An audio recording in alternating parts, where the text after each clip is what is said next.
साईं राम साथियों, साईं सच्चरित्र के 49 अध्याय हम कर चुके और आज प्रस्तुत करते हैं अध्याय 50। मूल सच्चरित्र के अध्याय 39 और 40 को हमने एक साथ सम्मिलित कर लिखा है, क्योंकि इन दोनों अध्यायों का विषय प्रायः एक सा ही है। अब सच्चरित्र का अध्ययन 51 यहाँ 50वें अध्याय के रूप में लिखा जा रहा है। इस अध्याय में काका साहब दीक्षित, श्री टेम्बे स्वामी और बालाराम धुरंधर की कथाएं हैं। श्री साईं महाराज की जय हो, जो भक्तों के जीवन आधार एवं सद्गुरु हैं। वे गीता धर्म का उपदेश देकर हमें शक्ति प्रदान कर रहे हैं। हे साईं, कृपा दृष्टि से देखकर हमें आशीष दे। जैसे मलयगिरी में होने वाला चंदन वृक्ष समस्त तापों को हरण कर लेता है, अथवा जिस प्रकार बादल जल वृष्टि कर लोगों को शीतलता और आनंद पहुंचाते हैं, या जैसे बसंत में खिले फूल ईश्वर पूजन के काम आते हैं, उसी प्रकार श्री साईं बाबा की कथाएं पाठकों और श्रोताओं को धैर्य एवं सांत्वना देती हैं। जो कथा कहने या श्रवण करते हैं वे दोनों ही धन्य हैं, जो पढ़ते हैं, कहते हैं और जो सुनते हैं। सबका अहोभाग्य है कि बाबा ने हमें इस लायक समझा कि हम पढ़ रहे हैं, सुन रहे हैं या कह रहे हैं, कुछ भी समझ लीजिए। जो कथा कहते या श्रवण करते हैं वे दोनों ही धन्य हैं। क्यों? क्योंकि उनके कहने से मुख और श्रवण से कान पवित्र हो जाते हैं। यह तो सर्वमान्य है कि चाहे हम सैकड़ों प्रकार की साधनाएं क्यों न करें, जब तक सद्गुरु की कृपा नहीं होती तब तक हमें अपने आध्यात्मिक ध्येय की प्राप्ति नहीं होती। इसी विषय में निम्नलिखित कथा सुनिए। काका साहब दीक्षित। श्री हरि सीताराम उपनाम काका साहब दीक्षित सन 1864 में बड़नगर के नागर ब्राह्मण कुल में खंडवा में पैदा हुए। उनकी प्रारंभिक शिक्षा खंडवा और हिंगण घाट में हुई। माध्यमिक शिक्षा नागपुर में उच्च श्रेणी में प्राप्त करने के बाद उन्होंने पहले विल्सन तथा बाद में एल्फिंस्टन कॉलेज में अध्ययन किया। सन 1883 में उन्होंने विधि स्नातक LLB और कानूनी सलाहकार सॉलिसिटर की परीक्षाएं उत्तीर्ण की और फिर वे सरकारी solicitor firm Messrs little and company में कार्य करने लगे। इसके पश्चात उन्होंने अपनी एक सॉलिसिटर फर्म शुरू कर दी। सन 1909 के पहले तो बाबा की कीर्ति उनके कानों तक नहीं पहुंची थी, परंतु इसके पश्चात वे शीघ्र ही बाबा के परम भक्त बन गए। जब वे लोनावला में निवास कर रहे थे तो उनकी अचानक भेंट उनके पुराने मित्र नाना साहब चांदोरकर से हुई। दोनों ही इधर उधर की चर्चाओं में समय बिताते रहे। काका साहब ने उन्हें बताया कि जब वे लंदन में थे तो रेलगाड़ी पर चढ़ते समय कैसे उनका पैर फिसला और कैसे उसमें चोट आई। इसका पूर्ण विवरण सुनाया। नाना साहब ने उनसे कहा कि यदि तुम इस लंगड़ेपन और कष्ट से मुक्ति चाहते हो तो मेरे सद्गुरु श्री साईं बाबा की शरण में जाओ। उन्होंने बाबा का पूरा पता बताकर उनके कथन को दोहराया कि मैं अपने भक्त को 7 समुद्र के पार से भी उसी प्रकार खींच लूँगा जिस प्रकार की एक चिड़िया को जिसका पैर रस्सी में बंधा हो खींचकर अपने पास लाया जाता है। बाबा भी अपने भक्तों को ऐसे खींच लेते हैं। उन्होंने यह स्पष्ट कर दिया कि यदि तुम बाबा के निजी जन ना हो तो तुम्हें उनके प्रति आकर्षण भी नहीं होगा और ना ही तुम्हें उनके दर्शन प्राप्त होंगे। काका साहब को ये बातें सुनकर बड़ी प्रसन्नता हुई और उन्होंने कहा कि वे शिरडी जाकर बाबा से प्रार्थना करेंगे कि शारीरिक लंगड़ेपन के बदले उनके चंचल मन को अपंग बनाकर परमानंद की प्राप्ति करा दें। कुछ दिनों के पश्चात ही बम्बई विधानसभा के चुनाव में मत प्राप्त करने के संबंध में काका साहब दीक्षित अहमदनगर गए और सरदार काका साहब मिरीकर के यहाँ ठहरे। श्री बाला साहब मिरीकर, जो कि कोपरगांव के मामलतदार थे और काका साहब मिरीकर के सुपुत्र थे, वे भी इसी समय अश्व प्रदर्शनी देखने के लिए अहमदनगर पधारे थे। चुनाव का कार्य समाप्त होने के पश्चात काका साहब दीक्षित शिरडी जाना चाहते थे। यहाँ पिता और पुत्र दोनों ही घर में विचार कर रहे थे कि काका साहब के साथ भेजने के लिए कौन सा व्यक्ति उपयुक्त होगा, और दूसरी ओर बाबा अलग ही अपने ढंग से उन्हें अपने पास बुलाने का प्रबंध कर रहे थे। श्यामा के पास एक तार आया कि उनकी सास की हालत अधिक शोचनीय है, यानी खराब है, चिंताजनक है, और उन्हें देखने के लिए शीघ्र अहमदनगर आई। बाबा से अनुमति प्राप्त कर श्यामा ने वहां जाकर अपनी सास को देखा और उनकी स्थिति में अब काफ़ी सुधार हो चुका था। प्रदर्शनी को जाते समय नाना साहब पानसे और अप्पा साहब गद्रे की दृष्टि अचानक श्यामा पर पड़ी। उन्होंने श्यामा से मिरीकर के घर जाकर काका साहब दीक्षित से भेंट करने और उन्हें अपने साथ शिरडी ले जाने को कहा। उन्होंने श्यामा के आगमन की सूचना काका साहब दीक्षित और मिरीकर को दी। संध्या समय श्यामा मिरीकर के घर आए। मिरीकर ने उनका काका साहब दीक्षित से परिचय करा दिया और फिर ऐसा निश्चित हुआ कि काका साहब दीक्षित उनके साथ रात 10 बजे वाली गाड़ी से कोपरगांव को रवाना हो जाएं। इस निश्चय के बाद ही एक विचित्र घटना घटी।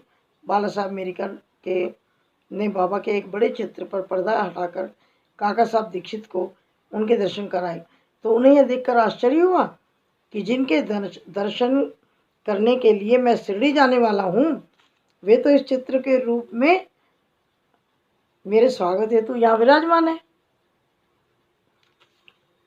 वह अत्यंत द्रवित होकर बाबा से वंदना करने लगे। यह चित्र मेघा का था और कांच लगाने के लिए मिरीकर के पास आया हुआ था।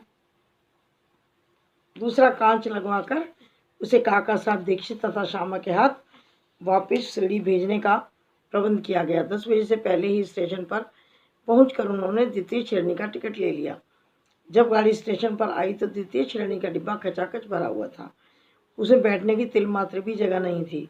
भाग्यवश गार्ड साहब काका साहब दीक्षित की पहचान के निकल आए और उन्होंने इन दोनों को प्रथम श्रेणी के डिब्बे में बैठा दिया। इस प्रकार सुविधापूर्वक यात्रा करते हुए कोपरगांव स्टेशन पर उतरे। स्टेशन पर ही शिरडी को जाने वाले नाना साहब चांदोरकर को देखकर उनके हर्ष का पारवार ना रहा। शिरडी पहुंचकर उन्होंने मस्जिद में जाकर बाबा के दर्शन किए और तब कहने लगे कि मैं बड़ी देर से तुम्हारी प्रतीक्षा कर रहा था। श्यामा को मैंने ही तुम्हें लाने के लिए भेजा था। इसके पश्चात काका साहब ने अनेक वर्ष बाबा की सानिध्य में व्यतीत किए। उन्होंने शिरडी में एक वाड़ा, दक्षित वाड़ा बनवाया, जो उनका प्राय स्थायी घर हो गया। उन्हें बाबा से जो अनुभव प्राप्त हुए वे सब स्थान अभाव के कारण यहाँ नहीं दिए जा रहे हैं।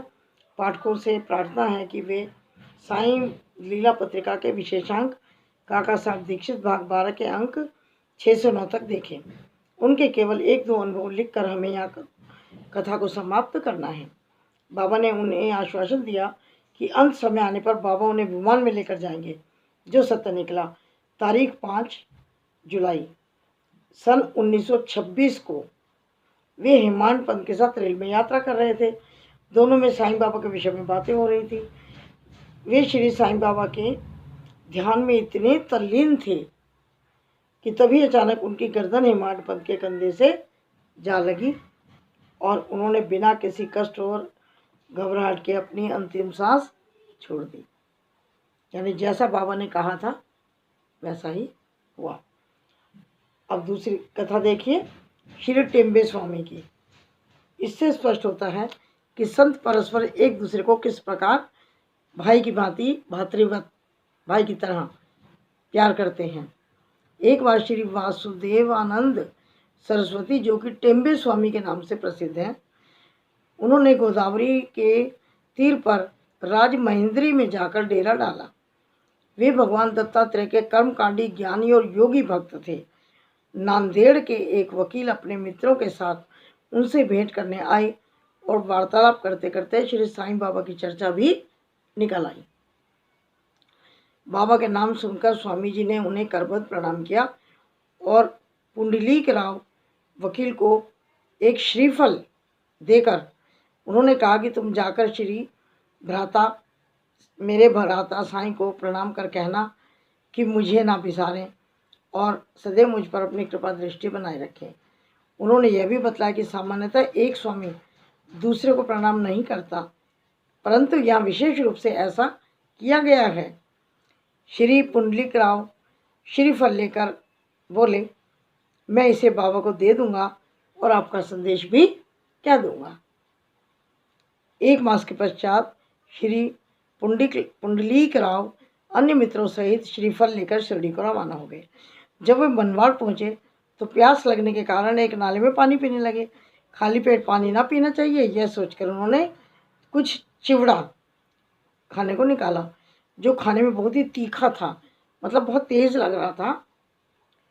उसका तीखापन कम करने के लिए किसी ने नारियल फोड़कर उसमें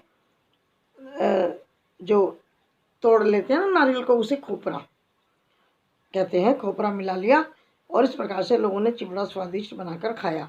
यानी जो चिवड़ा था वो बहुत तेज़ था, उसमें मिर्च थी, गले में तीखा लग रहा था, तो उन्होंने श्रीफल यानी कि नारियल तोड़कर वो उसमें मिक्स करके खा लिया। वो टेस्टी बन गया, स्वादिष्ट बन गया, उसका तीखापन खत्म हो गया। अभाग्यवश जो नारियल उनके हाथ से फूटा वो कौन सा नारियल था? वही था जो स्वामी जी ने बाबा को भेंट करने के लिए दिया था। गलती से वही टूट गया। शिरडी के समीप पहुंचने पर उन्हें नारियल की स्मृति आई। उन्हें यह जानकर बड़ा दुख हुआ कि भेंट स्वरूप दिया जाने वाला नारियल ही तोड़ लिया गया। डरते डरते और कांपते हुए वे शिरडी पहुँचे और वहाँ जाकर उन्होंने बाबा के दर्शन किए। बाबा को तो यहाँ नारियल के संबंध में पहले से ही तार बेतार मिल चुका था, उन्हें तो बेतार का तार प्राप्त हो चुका था। बाबा को तो पहले से ही पता लग गया था कि इन्होंने उस नारियल को तोड़ लिया है। इसलिए उन्होंने पहले ही पुंडलीक राव से प्रश्न किया, मेरे भाई की भेजी हुई वस्तु कहाँ है, लाओ। उन्होंने बाबा के चरण पकड़कर अपना अपराध स्वीकार कर लिया, अपनी चूक के लिए क्षमा मांगने लगे। ये उसके बदले में दूसरा नारियल देने को तैयार थे। उन्होंने कहा, बाबा वो नारियल तो हमने खा लिया, अब मैं आपको इसके बदले दूसरा नारियल देता हूँ। मतलब वो तैयार थे कि दूसरा नारियल बदले में मैं ले आऊँ। लेकिन बाबा ने क्या कहा? बाबा ने स्वीकार कर दिया। क्या कहकर?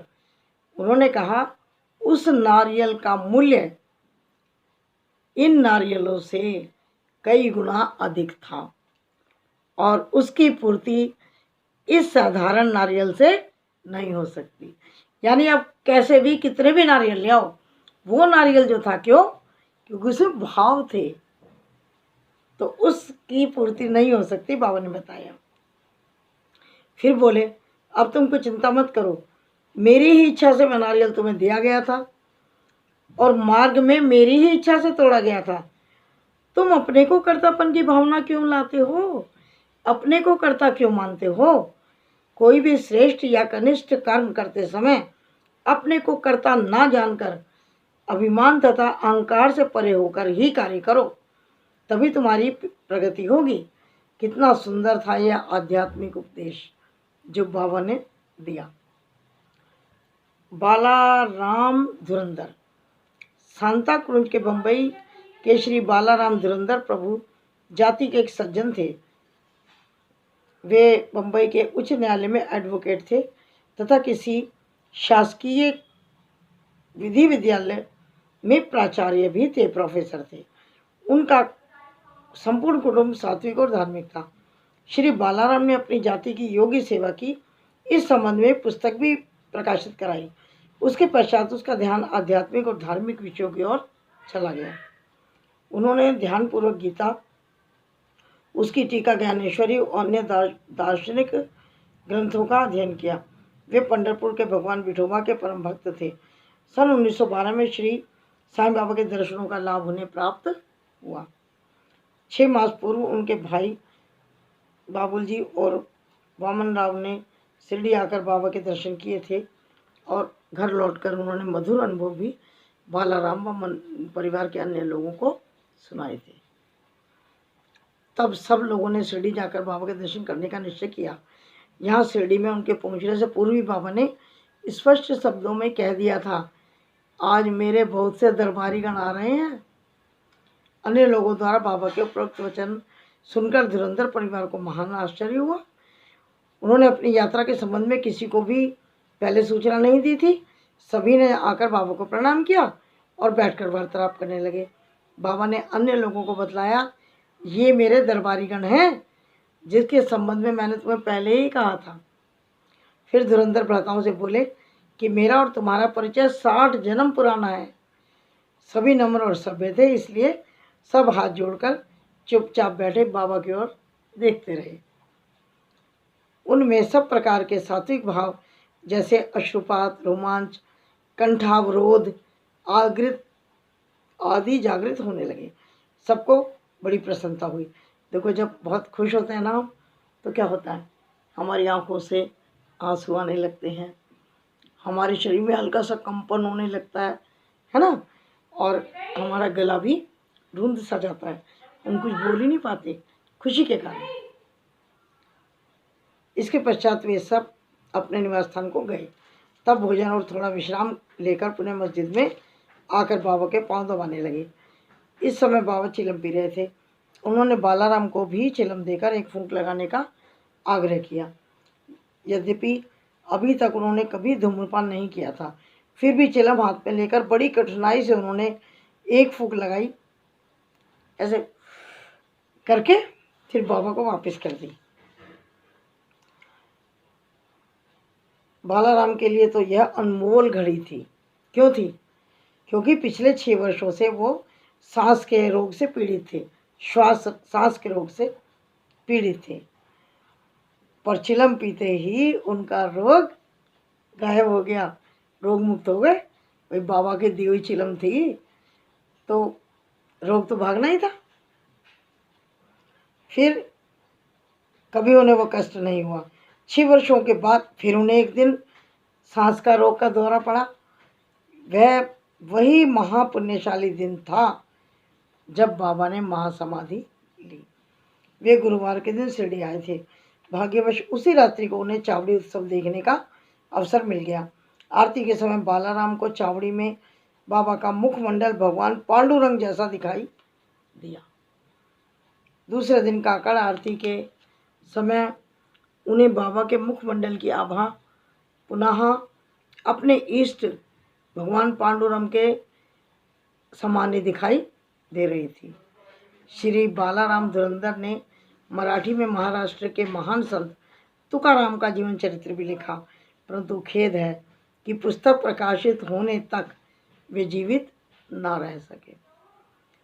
उनके बंधुओं ने इस पुस्तक को सन 1928 में प्रकाशित कराया। इस पुस्तक के प्रारंभ में पृष्ठ 6 पर उनकी जीवनी से संबंधित एक परिच्छेद में उनकी शिरडी यात्रा का वर्णन है। श्री सद्गुरु साईनाथार्पणमस्तु, शुभम भवतु। साथियों, अध्याय 50 समाप्त होता है और मैंने आपको अभी वीडियो में बता दिया है कि बृहस्पतिवार को और थर्सडे को, वीरवार को जो बाबा का विशेष दिन है, ये जो हमने पूरा पारायण किया है 1 to 51 चैप्टर्स का, इसका भोग होगा और आरती होगी शाम को, वीरवार को, थर्सडे की इवनिंग। ठीक है, वो मैं वीडियो बना के आपको भेजूंगी। और कल ट्यूसडे को ये 50 लेसन आएगा, वेडनेसडे को 51 आएगा और ये पूरी पुस्तक समाप्त हो जाएगी, संपूर्ण हो जाएगी बाबा जी की कृपा से। ठीक है, और उसके बाद फिर थर्सडे को पहले मैं मंदिर जाऊंगी और उसके बाद शाम को भोग और आरती करके आपको वीडियो बना के भेजूंगी। ठीक है, तो साथियों, बहुत सौभाग्य की बात है कि बाबा जी ने बहुत अच्छी तरह से इस पारायण को कराया। ये मेरा व्यक्तिगत पारायण नहीं है, क्योंकि मैं इसे साईं आंटी चैनल पर प्लेलिस्ट में भेजती हूँ, तो ये सबके लिए है, सब साईं भक्तों के लिए है। तो साथियों, जो भी पारायण एक पार्ट से नहीं कर पाई तो परेशान ना हो, साईं आंटी चैनल पर जा कर के प्लेलिस्ट दबा दीजिए, उसमें आ जाएगा साईं पारायण अध्याय 1 to 51। तो वहाँ से आप 1 2 3 करके पूरे चैप्टर देख सकते हैं। ठीक है, चलो इजाज़त, चलिए चलती हूँ। नमस्कार और जय साईं राम। बहुत जल्द मिलती हूँ। सुबह तो इसको अपलोड कर दूँगी, उसके बाद बस वेडनेसडे को 51 हो जाएगा। हो गया। जय साईं राम। आपके सहयोग के लिए बहुत बहुत हृदय से धन्यवाद, हृदय से आभार कि जितना आप साईं आंटी को प्यार देते हैं और लाइक करते हैं, शेयर करते हैं, सब्सक्राइब भी करते हैं। आपके लिए क्या कहूँ, बस आपका सहयोग है, बाबा की कृपा और आपका सहयोग दोनों मिल जाते हैं तो बस फिर क्या चाहिए, फिर तो सब कुछ है ही। कृपा बाबा की, सहयोग आपका, और साईं आंटी तो बस थैंक्स करेंगी, खुश होंगी, आपको खुश करने का प्रयास करेंगी। ओके, चलती हूँ। जय साईं राम।